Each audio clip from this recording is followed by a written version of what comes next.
아직 개봉하지 않은 영화의 줄거리를 요약을 해서 보여주는 것을 예고편이라 합니다. 잘 만든 예고편은 그 자체로서 이미 한 편의 작품이자 앞으로 개봉하게 될 영화가 어떤 영화인지 정확하게 보여주고 또 기대하도록 합니다. 구약에는 신약에서 이루어질 예수 그리스도의 구원 사역을 미리 보여주는 예고편 같은 것들이 많이 있습니다. 그것을 우리는 예표다 또는 그림자다 그렇게 부릅니다. 그림자라고 하는 것은 예수 그리스도가 원래는 실체이기 때문에 그것을 미리 보여준다는 의미에서 실체의 상대적으로 그림자다 이렇게 부르는 것이죠. 그 예표 그림자가 구약 성경에는 많이 있는데 그 중에 하나가 속죄 제사입니다. 속죄 제사는 죄를 속하기 위해서 드리는 제사입니다. 하나님께서 모세를 통해서 제정해 주신 제사의 한 종류인데요. 하나님은 이 속죄 제사를 통해서 오랜 후에 있을 예수 그리스도의 십자가 죽음이 우리 인간을 구원하기 위한 대속의 죽음이라는 사실을 미리 보여주셨던 것입니다. 오늘은 성찬식이 있습니다. 우리가 행하는 이 성찬식의 의미, 주님이 우리를 위해 행하신 그 구속의 의미를 속죄제사, 구약의 예표였던 그림자였던 속죄제사를 통해서 한번 생각해 보고자 합니다. 이 속죄제사는 먼저 제사를 지낼 사람이 제물을 끌고 와서 거기에 안수를 하는 것으로 시작이 됩니다. 자, 4절인데요. 같이 읽겠습니다. 시작. 그 수송아지를 회막문 여호와 앞으로 끌어다가 그 수송아지의 머리에 안수하고 그것을 여호와 앞에서 잡을 것이요. 아멘. 이제 수송아지를 가지고 송아지를 가지고 속죄 제사를 지내려고 한다면은 그 송아지를 회막문으로 데리고 와서 끌고 와가지고 거기에 뭘 해야 됩니까? 머리에 안수합니다. 누구 머리에? 송아지 머리에 안수를 합니다. 안수는 누가 합니까? 안수는 누가 합니까? 제사장이 합니까? 제사 지내러 온 죄를 씻으러 온 그 사람, 그걸 제사자라고 한다면은 제사장이 합니까? 제사자가 합니까? 1번입니까? 2번입니까? 무조건 2번이죠. 제사장이 안수하는 게 아니라 내가 죄를 씻기 위해서 내가 속죄 제사를 드리러 왔으면은 내가 송아지를 끌고 왔으면은 내가 안수를 합니다. 내가 안수하는 거예요. 그 안수를 하는데 머리에 손을 얹고 안수를 진지하게 합니다. 이 안수라는 말은 내려누른다 이런 뜻을 가지고 있습니다. 거기에 꾹꾹 누르는 거예요. 사랑하는 아들이 들에서 일하고 돌아왔는데 밥을 그냥 대충 떠줍니까? 꾹꾹 눌러 떠줍니까? 그러기 싫어하시는구나. 꾹꾹 눌러서 고봉밥을 만들어서 주질 않습니까? 꾹꾹 눌러서 안수를 합니다. 이 안수의 의미는 뭐냐 하면은 지금 이제 내가 죄를 씻기 위해서 하나님 앞에 왔습니다. 이제 저에게 있는 이 죄를 누구에게 전가를 하니? 송아지에게 전가를 하니 내 것이 다 이 송아지에게 다 갔다고 하나님 그렇게 인정해 주세요. 이런 의미로 안수를 하는 거예요. 그러니 그 안수가 끝나고 난 뒤부터는 이 송아지는 그냥 송아지가 아니라 누구를 대신하는 송아지가 됩니까? 나를 대신하는 송아지가 되고 내가 내 죄 때문에 벌을 받아야 될 것을 누가 대신 내 죄를 다 짊어지고 대신 죽습니까? 이 송아지가 대신 죽습니다. 그런 의미가 안수예요. 그래서 안수는 전가의 의미가 있습니다. 내 모든 것을 송아지에게 다 줍니다. 나의 죄를 줍니다. 그래서 그때부터는 이 송아지는 대신이 됩니다. 누구 대신이냐? 나 대신이 됩니다. 나를 대신하는 존재가 되는 거예요. 이것을 모세를 통해 가지고 이스라엘 백성들에게 주셨습니다. 이 의미, 그 사람들은, 구약 사람들은 모르겠습니다. 그 송아지의 피가 진짜 자기의 죄를 사한다고 그렇게 생각을 하는 사람들이 많았겠지요.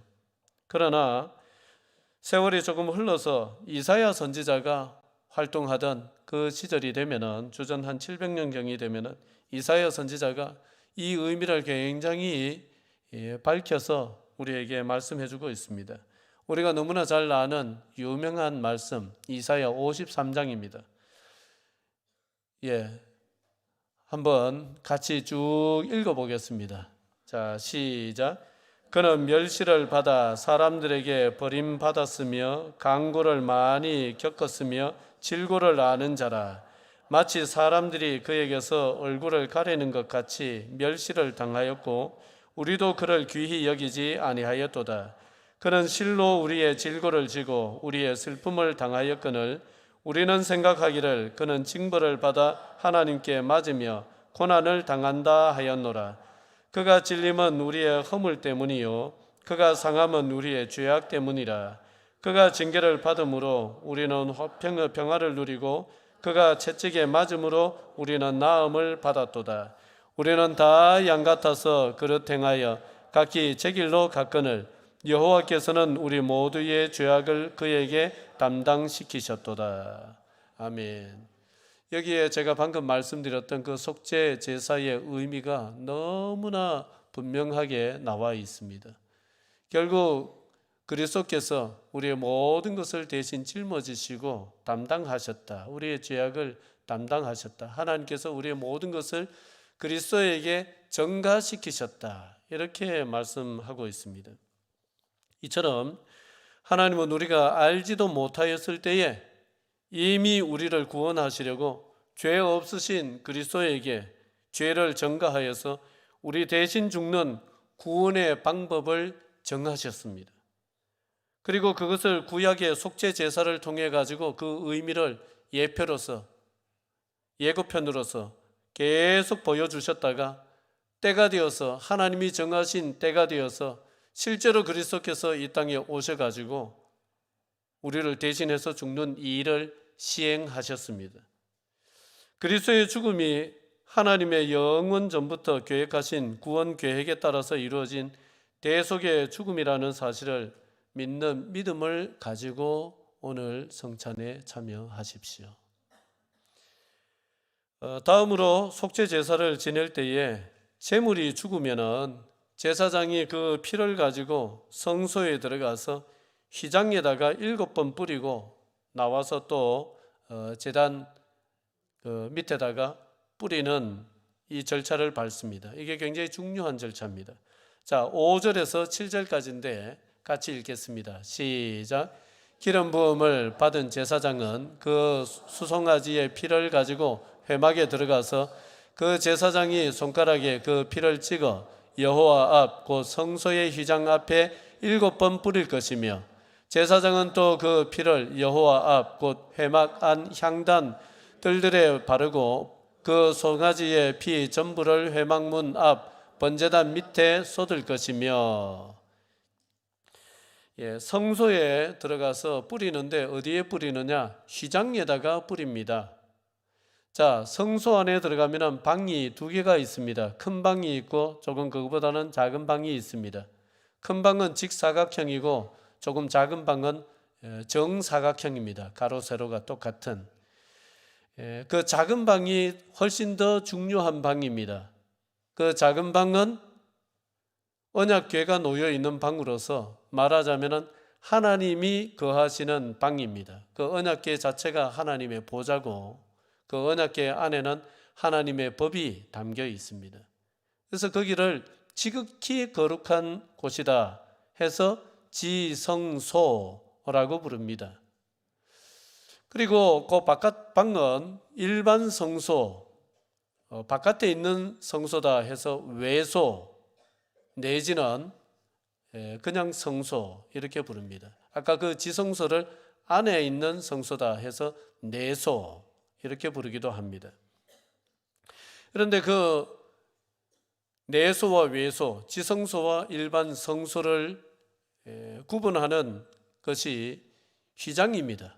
벽이 아니라 휘장인데 아주 두껍게 짠 휘장인데 그 휘장에 가서 7번 뿌리는 거예요. 이건 어떤 의미냐 하면은 이 휘장이 그 휘장에 뿌리는 것은 성소에 지성소에 들어가지 않고 여기에 뿌리는 이유는 우리가 죄를 지었을 때에 그 죄에 대한 형벌이 사실은 그 지성소에서 나옵니다.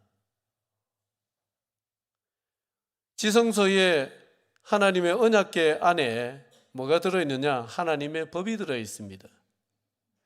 그 법을 어긴 사람에 대해서는 그 법에 따라서 어떻게 처분을 하는가? 그 처분 조항도 사실 하나님의 법에 다 있습니다. 어겼으니까 그 처분 조항에 따라서 그 형벌이 나오는 것이죠. 그런데 피를 가지고 어떻게 해요? 피를 가지고 그 휘장에다가 7번 뿌리는 거예요. 7이라는 완전수죠. 완전히 뿌리는 거예요. 그래서 우리는 마땅히 하나님의 법에 따라서 형벌을 받아서 마땅하지만은 그러나 그 형벌이 나오지 못하도록 무엇이 막아주고 씻어줍니까? 피가 나오지 못하도록 막아주고 씻어주는 역할을 하는 거예요. 그래서 휘장에다가 7번 뿌립니다. 번제나 화목제 제사를 지낼 때에는 이 과정이 없습니다. 번제나 화목제는 오직 죄를 속하는 속죄 제사의 과정에만 이 절차가 있는 것입니다. 속죄 제사의 핵심이 바로 피를 뿌리는 것입니다. 이는 사람의 죄를 사하기 위해서 쏟으신 예수 그리스도의 보혈을 나타내는 것입니다. 그리스도의 보혈로서 우리의 인간의 죄가 씻어진다는 사실을 구약에서 속죄 제사를 통해서 보여주고 있는 것이죠. 그리스도께서 마지막 만찬에서 성찬 예식을 제정하실 때에 잔을 들고 이렇게 말씀하셨습니다. 이것은 많은 사람을 위하여 흘리는 나의 피 곧 언약의 피니라. 피 흘림이 없은즉 사함이 없다고 히브리서에서 말씀합니다. 죄는 그 어떤 것으로도 씻을 수가 없고 오직 누구의 피로서 씻느냐? 죄 없으신 하나님의 아들 예수 그리스도의 피로서 씻습니다. 속죄 제사에서 제물의 피를 휘장에 7번 뿌린 것은 그리스도의 피로서 우리의 죄가 완벽하게 사함 받는다는 것을 미리 보여주신 예표였습니다. 여러분, 오늘 이 믿음을 가지고 성찬에 참여하십시오. 다음으로 속죄 제사를 지낼 때에 제물의 몸통은 이스라엘이 주둔하고 있었던 그 진영 바깥 재버리는 곳에서 태웠습니다. 자, 11절 12절입니다. 같이 읽습니다. 시작. 그 수송아지의 가죽과 그 모든 고기와 그것의 머리와 정강이와 내장과 똥 곧 그 송아지의 전체를 진영 바깥 재버리는 곳인 정결한 곳으로 가져다가 불로 나무 위에서 사르되 곧 재버리는 곳에서 불사를 지니라. 제사 지낼 제물을 성소 안 마당에 마련된 번제단에서 태우는 것이 일반적인 다른 제사의 제사법입니다. 그거 하라고 번제단을 만들어 놓은 것이죠. 그런데 속죄 제사는 다릅니다. 속죄 제사는 그 제물 송아지의 몸통을 어디에서 태워야 되느냐? 바깥에, 진영 바깥에 재버리는 곳, 그것을 또 정결한 곳이라고도 불렀는데 거기에서 태우는 거예요. 그런데 놀랍게도 이것이 예수님을 우리에게 잘 보여주고 있습니다. 우리 예수님이 우리를 구원하시기 위해서 십자가에 못 박히신 곳이 예루살렘 성 안이었습니까? 성 밖이었습니까? 예수님이 어디에서 십자가에 못 박히셨어요? 골고다 언덕, 골고다는 해골이라는 뜻입니다. 그걸 라틴어로 갈보리라고 부릅니다. 갈보리산 위에 십자가 섰으니, 그 갈보리라고 로마 사람들은 부르고 이스라엘 사람들은 그걸 골고다라고 부릅니다. 그 골고다 언덕이 어디에 있느냐? 예루살렘 성 안이 아니라 예루살렘 성 밖입니다. 그 예수님께서 우리를 위해서 몸을 찢으시고 죽으신 곳이 예루살렘 밖입니다. 그래서 속죄제사는 놀랍게도 이걸 오래전에 구약시대부터 이걸 보여주고 있어요. 그래서 죄를 속하는 제물인 경우에는 번제단에서 그 몸을 불사르지 아니하고 진영 밖에 나가서 진영 밖, 성 밖에 나가서 불사르도록 했단 말입니다.